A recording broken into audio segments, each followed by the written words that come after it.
Olá, eu sou a Ana e hoje vou falar sobre o livro Fahrenheit 451 de Ray Bradbury. Este livro, aqui uma edição da Europa América, esta edição é de 2011. Este livro foi escrito originalmente em 1953. Ray Bradbury foi um escritor, nasceu em 1920, morreu em 2012. Aqui neste livro, para além do próprio livro em si, há depois um pós-fácio, um pequeno artigo, mas que fala sobre um tema muito interessante, que é da liberdade de expressão. E depois tem uma nota sobre o autor com uma pequeníssima biografia deste escritor, que eu vou ler. Ray Bradbury publicou cerca de 500 contos, romances, peças e poemas desde que a primeira história apareceu em Weird Tales quando tinha 20 anos. Durante vários anos escreveu para Alfred Hitchcock Presents e The Twilight Zone.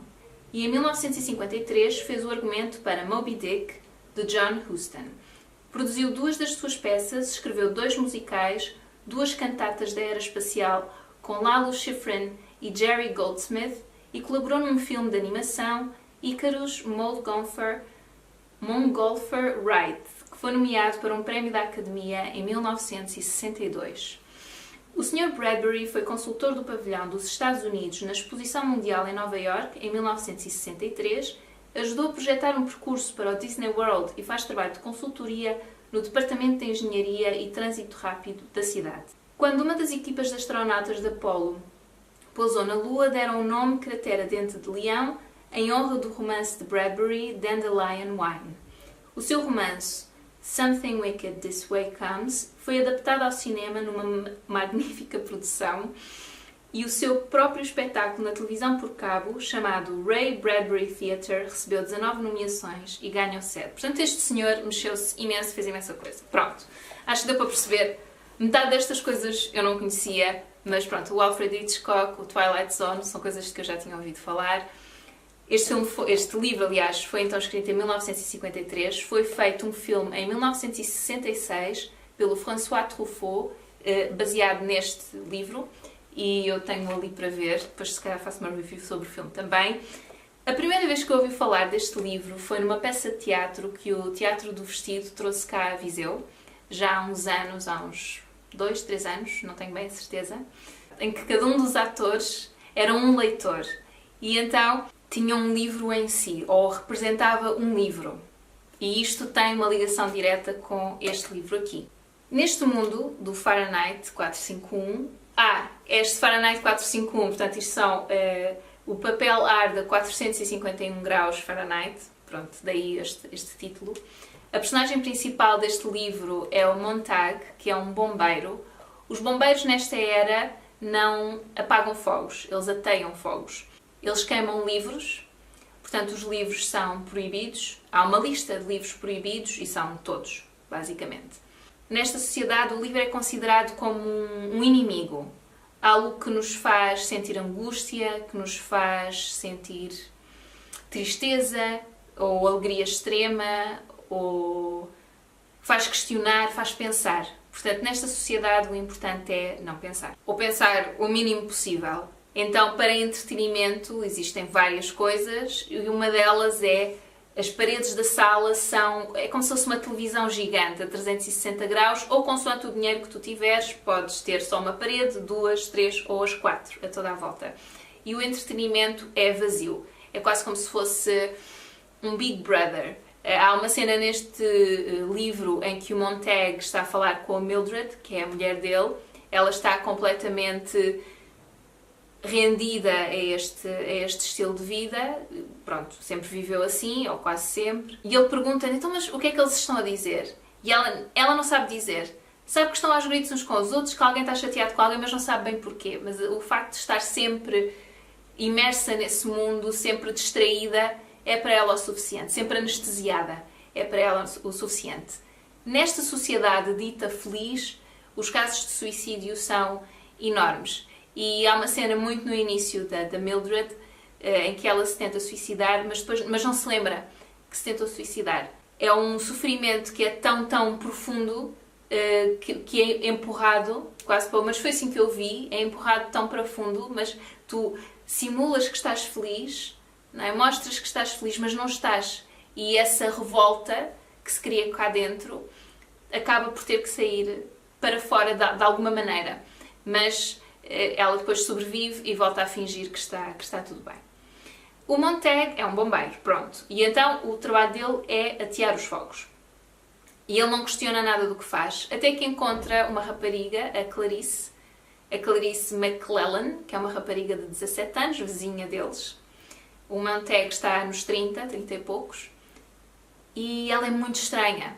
Porque está na rua, a passear, estranhíssimo, mas como não está em casa, olhar para as paredes, e começa a fazê-lo questionar sobre o trabalho dele, aquilo que ele faz, porque é que faz, o que é que os livros têm de tão proibido, de tão horrível. E então a história começa-se a desenrolar à volta desse começar de questionar, não é? Desse começar a questionar do Montag. Este livro tem outras personagens para lá daquelas de que eu já falei. Tem o comandante Beatty, que é o patrão, vamos lá, o que está acima do Montag. Tem o Faber, que é uma pessoa que ele acaba por conhecer, que o Montag acaba por conhecer, mais à frente. E tem outras personagens que vão surgir. Este livro é muito dinâmico, do início ao fim. Está escrito de uma forma muito poética. É daqueles livros que eu não sei se vos acontecem que eu estou a ler e eu tenho que chegar a um ponto quase de imersão no livro para começar a perceber o que é que ele está a dizer. Porque se eu tentar perceber a construção da frase de forma muito convencional, eu vou ficar baralhada. Mas se eu esquecer como é que uma frase deve estar escrita e me deixar levar pelo livro e ler quase sem pensar, isto é um bocadinho estranho de explicar, mas chego ao fim da frase e eu sei do que é que ele está a falar. Por exemplo, vocês vão de reparar na parte em que ele descreve o suicídio a tentativa de suicídio da Mildred, da mulher de Montag, não é logo muito claro o que é que se está a passar, pelo menos para mim não foi. Eu estava a achar aquilo estranho, mas depois quando cheguei ao fim da página, em que ainda não tinha sido dito que ela se tinha tentado suicidar, eu já tinha percebido que ela se tinha tentado suicidar.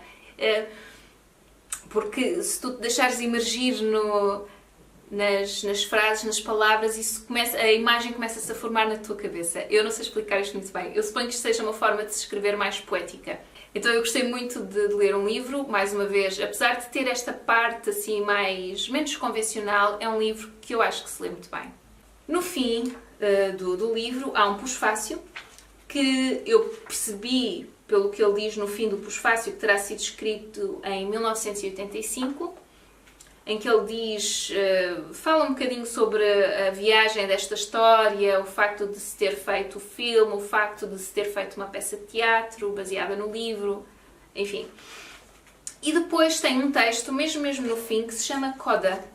E eu não sei, não diz quando é que foi escrito, que é uma coisa que a mim me chateia sempre um bocado, porque ajuda-me a situar. Eu estou aqui com um dicionário nas mãos, por acaso é um dicionário que eu tenho desde a primária. Portanto, há muito tempo. Ok, coda, substantivo feminino, parte final de um trecho de música.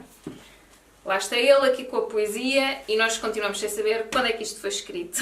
Enfim, eu achei este textinho, é um texto muito pequenino, muito interessante. É quase como se fosse um artigo em que ele escreve sobre a censura a que ele tem sido sujeito, ou que os livros dele têm sido sujeitos, e livros de outras pessoas nos Estados Unidos.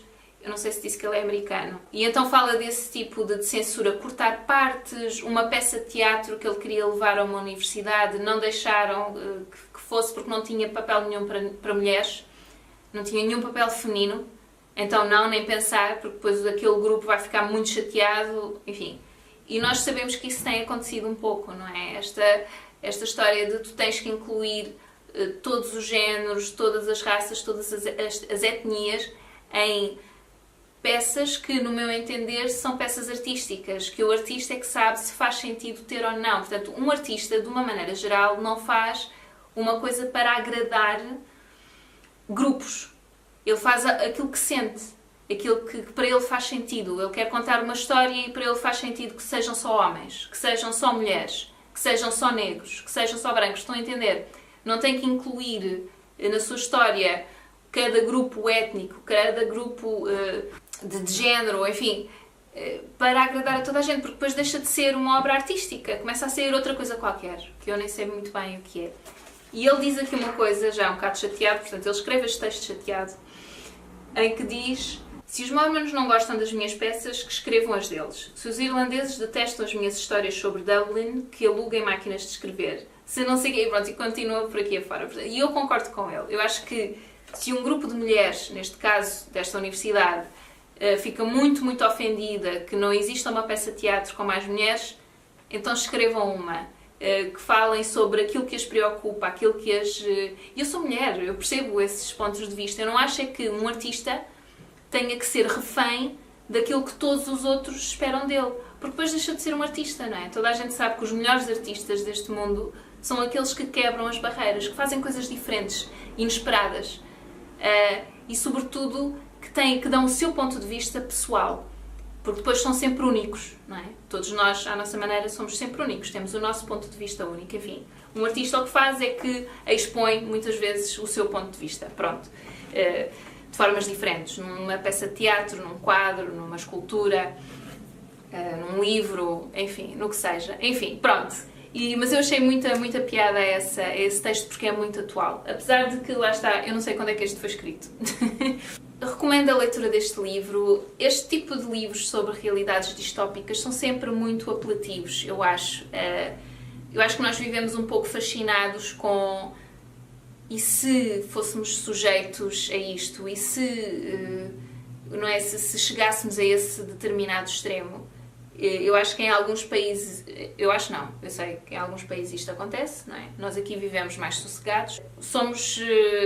Eu acho que nós somos sempre vítimas de censura. Quer dizer, se estamos só dependentes daquilo que nos mostra a televisão, daquilo que sai nos jornais, estamos sempre a viver numa realidade muito condicionada. Pronto. Esse é o meu ponto de vista. É claro que depois existem sociedades muito mais condicionadas do que outras, ainda hoje em dia. Pronto. E eu acho que este tipo de livros mais distópicos são apelativos porque há alturas da nossa vida em que nós sentimos que estamos presos, em que estamos a ser controlados, em que estamos a ser condicionados, não é? E isto às vezes até nos dá pistas de como não sermos condicionados, de como sairmos dessa prisão, nem que seja um bocadinho utópico, ou até se calhar às vezes é muito fácil, é só ler muitos livros diferentes, de vários autores diferentes, enfim. E depois com tudo o que se está a passar neste momento nos Estados Unidos, né, de que se ouve falar, acho que sentimos sempre todos que estamos um bocadinho no fio da navalha, não é? Que as coisas vão arrebentar mais cedo ou mais tarde. Pronto, enfim. Eu recomendo a leitura deste livro, acho que é um livro muito interessante, lê-se muito bem também. Eu vou pôr o link lá em baixo, este aqui não me lembro onde é que comprei. Eu acho que mandei vir, não diz aqui. Vou ver se encontro, mas eu acho que isto facilmente se encontrará em alfarrabistas, na WOC, na FNAC. Eu presumo que existam várias edições diferentes deste livro. Eu gostei desta tradução. Tem uma outra gralha, mas de resto, tranquilo. Recomendo, espero que tenham a oportunidade de ler. Eu quero ver se vejo o filme, entretanto. E depois, se calhar, falo sobre o filme. Eu não sei o que é que se passa. Obras no meu bairro. É para não variar. Enfim, espero que tenham gostado do vídeo e até à próxima. Tchau, tchau.